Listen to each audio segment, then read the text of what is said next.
Mwumviriza ikiganiro Yesu n'inyishu, ikiganiro cy'urwaruka mutegurirwa n'ishyirahamwe Transworld Radio mu Burundi. Rwaruka, misore namwe nkumi, umviriza iki kiganiro muzokwibonera ko Yesu ari inyishu mu bibazo byanyu byose.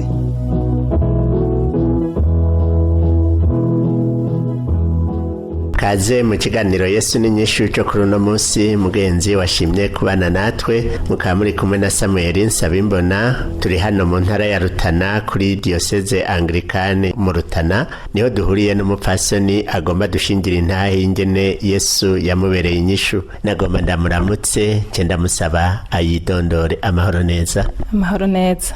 Je nitwa Kwizigira Claudette, ndi umumama mfise abana 4, sengera ngaha muri Eglise Anglikane, abandi umuririmbyi. Uri umuririmbyi Kwizera Claudette. None wewe kugira ngo uje mu gikorwa cy'uburirimbyi byahereye?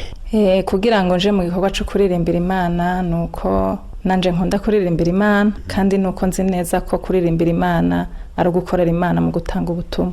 Mbega iyo Mana uyizi kuva ryari? Imana ndayize kuva kera ndi mutoyi. Nakuriye mu muryango w'abantu bazi Imana, muri Katolika. Ariko nagiye kuja muri Anglikane igihe nubatse, kubera umushinga ntahe wanje nawe yarakijijwe. Nagiye kuja muri Anglikane maze kubaka. Watandukanije ibintu bishika nka 2, kumenya Imana, gukizwa, gusengera mu ishengero kanaka, ubitandukanya gute? Kumenya Imana, je namenye neza Imana nubwo nakuze ndi mu muryango usenga. Hari ikintu nabonye gitandukanye cyane igihe maze kubaka n'umushinga ntahe wanje. Yaranyigishije gusenga kuko yakuze akijijwe. Ubundi ukuntu amadini ameze urasanga umenga gusenga biratandukanye. Hariho aho umenga hariho umwidegemvyo mwinshi, n'ahandi umenga hariho gusenga ukamenga nyene urumva ko wegereye Imana cyane. Kuva ico gihe rero narumvise ko negereye Imana cyane gusumba uko nahora. Mbega nyene umaze kwegera Imana cyane nk'uko uri kurabivuga, hari cyatandukanije imisi yawe y'imbere yo kwegera Imana cyane n'igihe umaze kuyegera? Ego cyane. Kubera maze kwegera Imana cyane niho namenyeye gusenga. Ubundi jewe nakuze ndi umukristo, nari bwafate umwanya wo kumenya ko nshobora gufata umwanya wo gusenga, ngufata umunsi ngo nsenge, canke ngo mvuge ngo ndafise ikintu nshaka gusengera ngo ndagihe umwanya. Ariko ubu unye ndashaka gufata umwanya ngasenga, nimba mfise ikibazo nkamenya ko ndagisengera, nkamenya ko inyishu yanje iva ku Mana. Hari icyo umaze gusengera none ukishurwa? Cyane, birahari kandi ni byinshi, kandi nagiye mbona Imana. Twagomba ducire muri make nka kimwe uvuga uti iki iyo ndacibutse numva ndemeshejwe n'Imana niki? Ikintu gihambaye umutima wanje wirata kandi shima Imana nuko nabonye ko Imana ari umugabo w'abapfakazi kandi ari se w'imfuvyi. Kubera nayibonye niryo jambo rikuru mfise mu mutima wanje, shaka gushingira intahe n'abandi bantu bamenye ko Imana ari umugabo w'abapfakazi kandi ari se w'imfuvyi. Kubatatahuye neza ugomba kuvuga iki? Nshaka kuvuga yuko jewe nta mushinga ntahe office. Twarabanye igihe atari kinini cyane kandi atari gito cyane. Hanyuma twabanye imyaka ingana 6 n'amezi 3 n'imisi 14. Hanyuma Imana iramuhamagara. Sinibaza ko vyoshika kuko nabona umenga ntivyoba. Bimaze kuba sinibaza ko noshobora kubaho, ariko nabonye Imana. Mbega igihe byashika wari umaze kwakira Yesu? Yego cyane, nari maze kwakira Yesu, kandi yatabana nari maze kumenya Yesu sinibaza ko mba nduwondo uyu munsi. mbega ico gihe ntiwiyumvira uti wa Yesu nawe uranizigiye arampemukiye? byari bigoye cyane, byari bigoye. haraho nibaza nti mbega vyabaye arihe, vyabaye ariho abibona akareka ibi bikaba. ariko kubera nzi ko Imana ari Imana mu bihe vyiza no mu bihe bibi, ari Imana y'ibihe vyose, ni Imana naho vyagenze uko. Ni Imana naho vyagenze uko. Uti rero yabaye umugabo w'umupfakazi, yakumariye iki muri ubwo buzima bwo kubaho udafise uwo mubakanye? jewe ntanguye ukuntu nabayeho, Imana yarampezagiye irampa urugo, irampa umushinga ntaye tubana mu mahoro, tubana mu munezero, vy'ukuri mu vyashoboye ntaco namuburanye. kandi nagomba mvuge yuko ico nduno munsi ahanini nagikuye kuri we. ndibuka tumaze kubana yarafata umwanya wo gusenga, nkumvirize ngene asenga, nkumva umutima wanje uranezerewe. tukajana gusenga, tubana mu bihe vyiza, Imana yaduhezagiza abana, nkumva ko nezerewe nk'umumama. ndibuka ko nahora numva mu mutima mbwira Imana ngo Mana warakoze kumpa umugamezi uko, iyo umushinga nahameze neza akundana. nuko turabana, mu nyuma haza kuba ikintu caje umuntu ataciteze. umushinga ntayo wanje Imana yaramuhamagara, mfise abana 4 bari bato cane. ubu vyitwa ko bariko barisononora buke buke, ariko ntibakuze cane. ivyo bintu bimaze kudushikira, naribaza ko bidakunda ko tubaho. ndibuka umunsi acikana, nabonye neza kwicari gikwiye, ariko nanje nopfa. ndavyibuka ndavuga nti nanje yomfa tugapfa tugakurikirana, imva zigakurikirana. ariko ndibuka abana banje, mbega abana banje bojahe? ahubwo twopfa twese n'abana banje twese bakadutonde kuko sinabona ko nzoshobora kubaho ntafise umushinga ntahe wanje.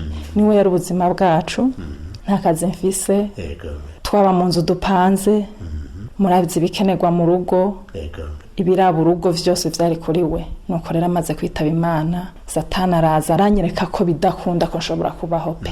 kandi ndabona neza ko bidakunda ko nshobora kubaho umushinga ntahe wanje atahari. naho Imana yasanze ndi mu bibazo bidasanzwe. Satani yanteye, amajwi menshi yaje, uraza umuntu agowe ari mu bibazo, umuntu atagira akazi, umuntu atagira inzu. ntangura kwibaza iyo njana abana banje, mbega abana banje nzobajana he? mbega abanyaninza zonsohora? mbega nzobigenza gute? nuko ntangura kwibaza, ntangura kwiganyira.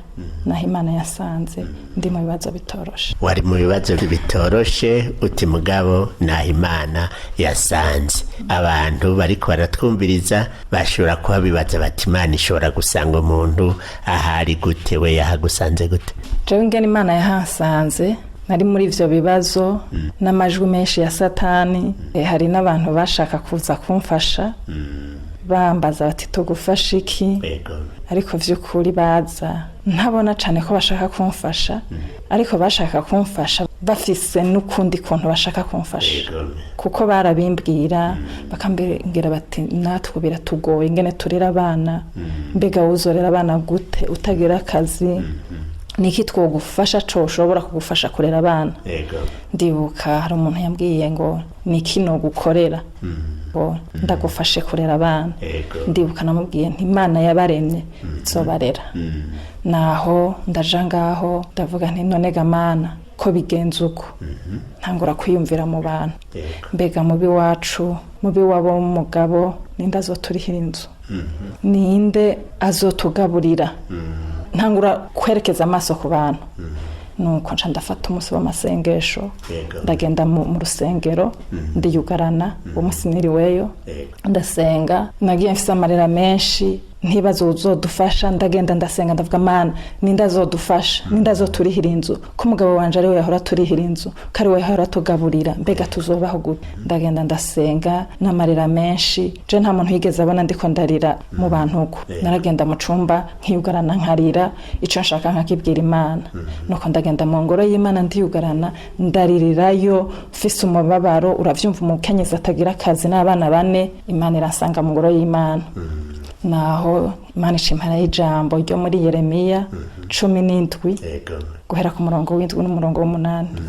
aya majambo y'Imana, Yeremiya 17 duhereye ku murongo w'7, vuga ngo harahiriwe umuntu yizigira Uhoraho, Uhoraho akaba ivyizigiro vyiwe. kuko azoba nk'igiti gitewe iruhande y'amazi gishorera imizi yacu iruhande y'uruzi kitumva izuba iyo ryatse ariko kikamana itoto ntikizorinda kwiganyira mu mwaka w'uruzuba kandi ntikizoruhuka kwama nuko ayo majambo ndayasoma ndavuga Mana urakoze hahirwa uwukwizigiye nariko ndiyumvira mbega ninde muntu azodufasha ninde muntu azoturihira inzu ninde azogaburira abana banje ndibuka ko hari n'abantu baje barabwira mama ngo umwana ngo umutahane kuko babona singira inzu babona singira akazi mama arabimbwira ndagenda hano ndasenga ndavuga Mana je narasohotse warampezagije umugabo ndasohoka urampa abana sishaka gusubira iwacu aba bana uzomenya ingene bigenda maze kuronka aya majambo rero ngo hahiriwe uwizigira uhoraho ndavuga Mana nta wundi nizigiye atari wewe niwe uzomenya ingene tubaho wararize bihagije era naho wiheba ariko Imana iravuze umuranda kwibutse n'abakwiringira Imana haleluya wimubembukire n'abayikorerwa kure y'isi nkiraho nyene ndavuga Mana urakoze ndashaka irindi jambo rinyereka ko ari wewe uvuze ko kukwizigira ariho tuzoronkera vyose ca ndaronka ijambo ryo muri Zaburi 146 nayo nari bwigere nsoma na rimwe nta niyo nari bwigere mbona iyo Zaburi uhereye ku murongo wa 3 havuga ngo ntimukishimire abahambaye canke umwana w'umuntu n'umwe ataco yoshobora gukiza yemwe muziwe zimuvamo akisubira mu ivu ryiwe uwo munsi nyene imigabo yiwe igashira hahigwa ufise Imana ya Yakobo ku mutabazi wiwe akizigira uhoraho Imana yiwe iryo jambo rero yiza ndiko niyumvira abantu ninda zodufasha umva ko ngaho ivuze ko atahigwa uwizigiye uhoraho ntihagira umwana w'umuntu n'umwe twizigira ncandagenda nk'ayo majambo ndavuga Mana ni uvuze ko kukwizigira ariho tuzoronkera vyose uwizigiye uhoraho azomera nk'igiti gitewe iruhande y'umugazo w'amazi nticigera cuma kandi ntutukizigire umwana w'umuntu n'umwe cantahana ayo majambo ndavuga Mana nta wundi nizigiye ncantahana iryo jambo Imana ko yarimbwiye ko ata muntu n'umwe no kwizigira kuko umuntu ntaco ngo yoshobora kugufasha cantahana iryo jambo ndaritahana vuga nti aha uzomenya ingene tubaho umugabo wanje akihari ntitwari bwararubusa ntitwari bwaburi sabuni abana banje ntibari bwaburi ico bambara aha wewe uzokwimenya nca ndataha naho rero Imana yaciye rero itangura kwiyerekana mbega nyene ayo majambo ko numva ari muri Bibiliya wayatora gute sije nayatoye jewe narafashe iri inye ry'ubwa mbere nari maze kuryumva ndiko ndasenga numva aya majambo anjemwo nca ndayaraba ndayasoma ndumva mu mutima wanje ko Imana indemesheje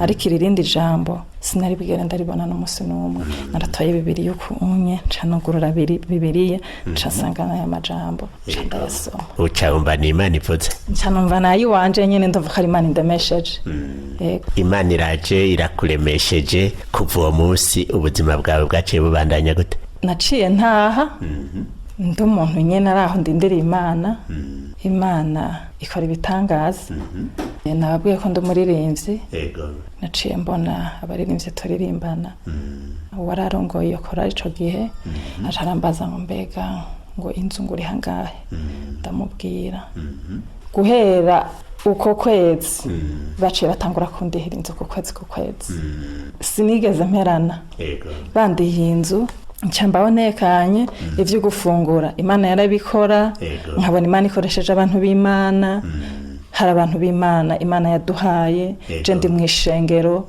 ishengero ni umuryango Imana yampaye Imana impezagirira abantu b'Imana barambaye hafi abakozi b'Imana barambaye hafi ico gihe umushinga nawe wanje yitavye Imana yarasavye credit iyo credit yari y'imiliyoni 2 umushinga nawe wanje yari umwigisha yafashe credit twabivuganye dushaka kuyakoresha mu muryango iyo credit rero umushinga nawe wanje amaze gupfa ndiyumvira mbega nzoyiriha gute nzoriha credit gute ndibuka umuntu nahanuje acambwira ngo bireke ngo bazobibazwa mwavarije numva ico kintu kirambabaje mugabo yayisavye twabivuganye arambwira ati nuwundi mwigisha yanyavarije nanje namwavarije uwo mwigisha yari muri crede ndagenda ahantu mbabaye ndavuga mana ndazi kuri Imana ishoboye sishaka kujya mwigisha azoja kuri hakreda atariye uzomenya uko bigenza Imana impezagirira umukozi w'Imana nawe ndagenda ndamubwira ico kibazo yambereye umuvyeyi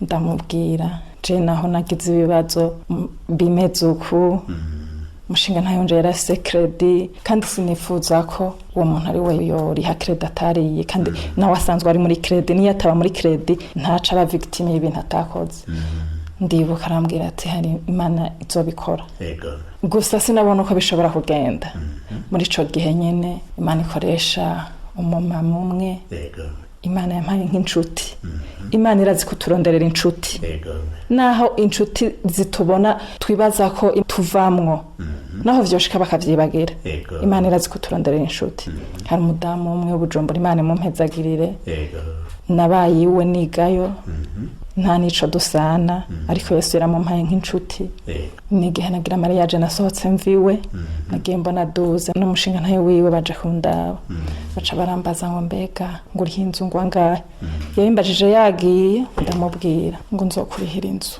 Imana iramukoresheje n'ababaririmbyi Imana yakoresha ndavuga Imana habwe icubahiro ndavuga nti Imana aya mahera azoja kuriha ya credit candamuha ya konte urumva ko ndi ngaho kandi amahera ndayakeneye ariko ndavuga nti ijya credit ujya mugisha ntashobora kuja kwiriha candamuha ya konte ya mahera acaja kuzarariha ya credit gushika uyu munsi ndashima Imana credit ntirahera ariko Imana yarishayo uwo mama nuba amahera aracaya kandi vy'ukuri ari kandi hirinze kuko yandihiye inzu ariko kubera Imana yaciye ahandi ayo mahera ariko akora ico gikorwa kandi ndashima Imana ayo mahera rero ariko araza kuri iyo konte kandi ndizeye ko Imana yo mwijuru yo credit izoyiheraheza naragiye muri banke ndababwira nti munyihanganire nzoza ndayariha bukebuke ariko nzoyariha ico ni gikorwa kinini ya cane Imana yankoreye shima Imana yacu irumva iyo jengize ikibazo kubera aya majambo y'Imana ya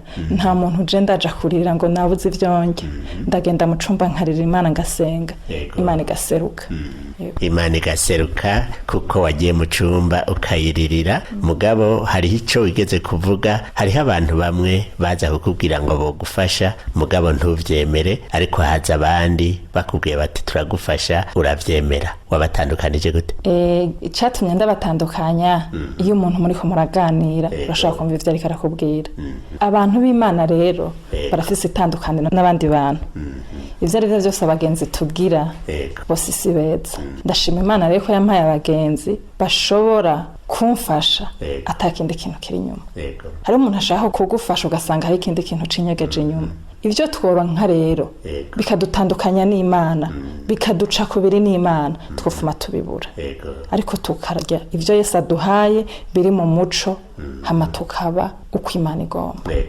kuba uko Imana igomba kandi uko Imana igomba turumvise yuko itabura uko ibigenza niko wavuze mbega ugereranije ubuzima bwawe utaramenya gufukama imbere y'Imana n'ubuzima bwawe umaze kumenya gufukama hariho itandukaniro ego cane rirahari ubundi jewe nta bibazo je nkiri umwigeme twahuye sinovuga ngo sinafukamiye Imana kuko nta bibazo nagize ariko ico nshima Imana yarakoze ko nagiye kugira ibibazo maze kuyimenya yaba ntayimenye ikaza ndahandi hantu ndi umukristo bisanzwe wa misi yose nibaza ko bitari komera uko bimeze uko yego cane kumenyana na Yesu rero wasanze ari umugisha n'umugisha cane kandi ndabishima Imana uri kurabaho rero muri ubu buzima ubona ingene Yesu yishura ibibazo vyawe arakugaburira akakurihira inzu akakurihira n'umwenda hariho n'ibindi yoba gukorera woratira abantu ego cane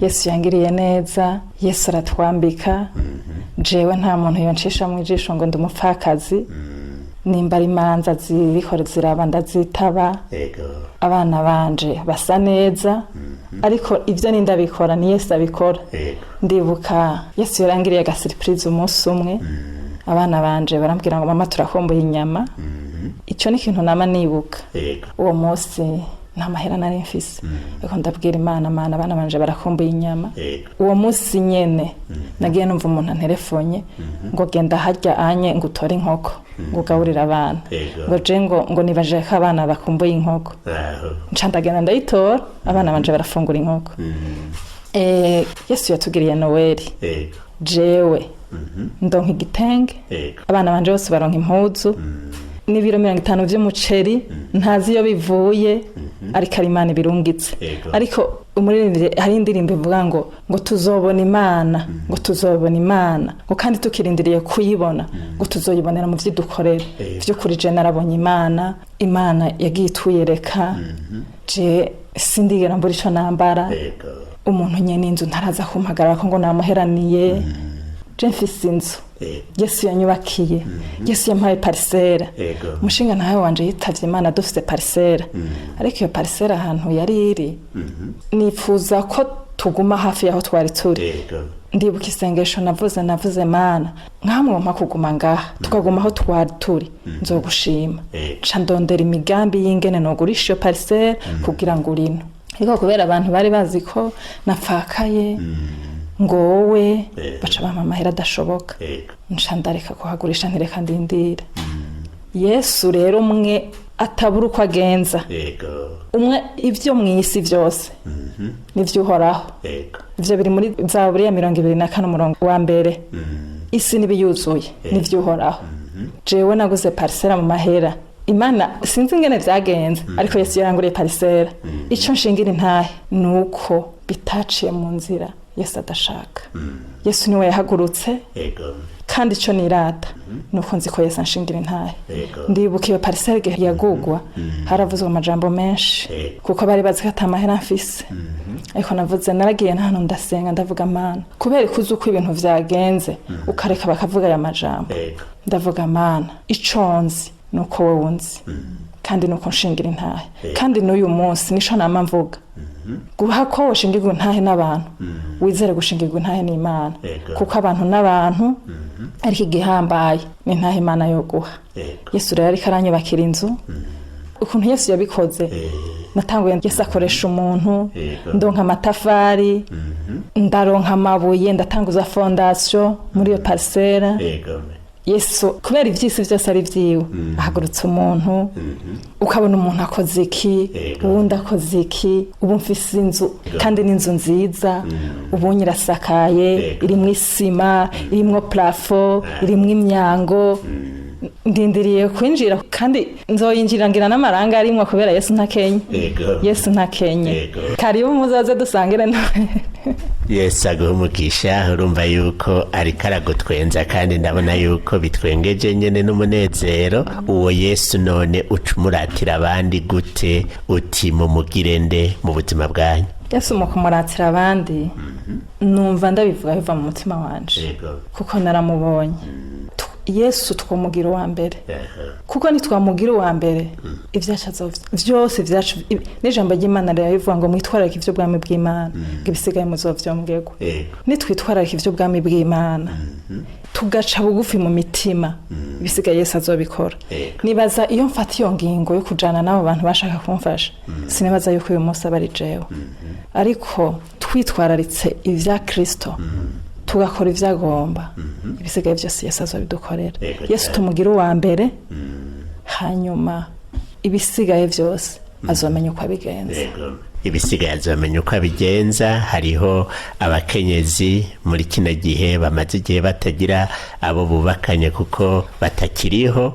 ugasanga kenshi na kenshi barihebura bakiyumvira yuko boronderera ahandi ubahanura iki ico no bahanura nuko bohungira kuri Yesu birashoboka bakaba bafise umubabaro kubera badafise abafasha babo kandi birumvikana cane nimba hari ikintu giteye umubabaro nico kubura umuntu mwabanye se w'abana bawe umwe mwasangira vyose kugira umubabaro rero n'ikintu cumvikana ariko ivyo naho vyabayeho Imana ibibona kandi ijambo ry'Imana rivuga yuko Yesu ari umugabo w'abapfakazi akaba se w'imfuvyi ko ari we rero yabivuze kandi atazi kubesha nibamwegere azobabera vyose. Wegere Yesu ntabesha, n'umugabo w'abapfakazi, ni se w'imfuvyi, niwamwegera uranezerwa nk'uko umupfasoni Claudette nawe anezerewe kubera yuko yamenyanye na Kristo Yesu. Sinzi rero Claudette, imbere yuko turangiza kino kiganiro, hari aho ugira uti iki sinogenda ntakibariye abari baduteze amatwi, hari icyo ufise? Yego cane, ariko imbere yuko mbanza kubwira abaduteze amatwi, numva umutima wanje wirata Imana. Umutima wanje urirata Imana kuko ivyo yankoreye vyari bikomeye. Yankuye hakomeye, yantabaye bikomeye, ishengero ryambaye hafi. Ndashima ishengero cane, ndashimira abakozi b'Imana bambaye hafi, barampanuye cane. Ubundi kugira abakozi b'Imana baguhanura n'umugisha, kuko hariho abakozi b'Imana bashaka kuguhanura nabo bakaguhanura nabi, ariko Imana iduhezagirira abakozi bacu batubaye hafi, baraduhanuye. Imana impezagirire musenyeri wacu n'umuryango wiwe bambereye abavyeyi, n'abavyeyi banje bamba hafi cane, kandi ndashima Imana cane ku bantu bose Imana yakoresheje. Imana impezagirira abantu bambaye hafi, abo turirimbana, uwo mumama, abo Imana yakoresheje inzu yanje ikabigeza aho igeze. Jewe naho vyoshika sinshobora kubashimira, hari Imana izi gushima. Ndazi neza ivyo bankoreye ko Imana izobibishura.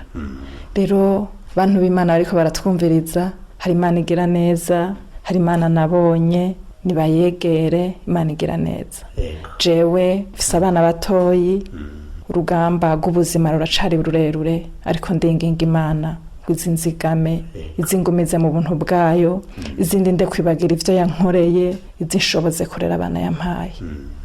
Murakoze cyane, yakoze biriya n'ivyo bisigaye izobikora, kandi wavuze ko itabesha, ntizoguhemukira, niyo kwizigirwa. Nawe mugenzi washimye guteramana natwe muri kino kiganiro, urumvise yuko Yesu yishura mu bibazo vy'umuntu uwo ari we wese, na cane cane kuwakiriye izina ryiwe mu bugingo bwiwe. Hamwe nawe wowe ugomba kwakira uwo Yesu ngo akubere inyishu mu buzima bwawe, nagomba ndagusabe uce bugufi aho nyene uri, hanyuma nsaba uyu mupfasoni Claudette agusengere. Mana yacu uri mwijuru, turagushimiye kuri Imana igira neza, turagushimiye kuri Imana idukunda. Mana turagushimiye ku vyo wadukoreye, turagushimiye kuri Imana ihambaye. None turasengera uwo muntu yoba ariko aratwumviriza, nawe yoba afise ikibazo nk'ico twagize, uhoraho uramubera Imana. Ndakwinginze ngo wamuduha guca bugufi, abantu bawe bose ubigishe guca bugufi, abafise ibibazo bigishe guca bugufi, imitima yacu uyigishe kuguhindukirira, ukatahandi dukura amahoro, atahandi turuhukira atari muri Kristo Yesu. Nuhezagira abo bantu bariko baratwumviriza bafise ibibazo, ubabera inyishu, maze umunsi urizina bazogushima. Ni mu izina rya Yesu Kristo tubisenze tuvyizeye, amen.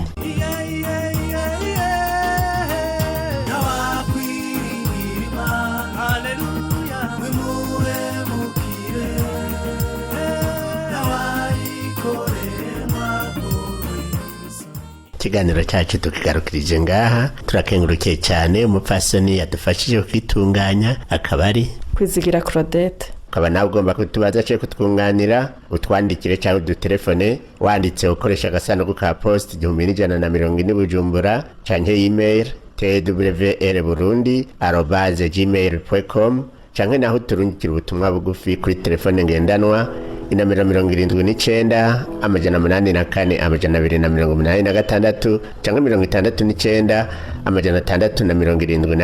671 277. Naho utaha, umwami wacu Yesu Kristo akubera inyishu.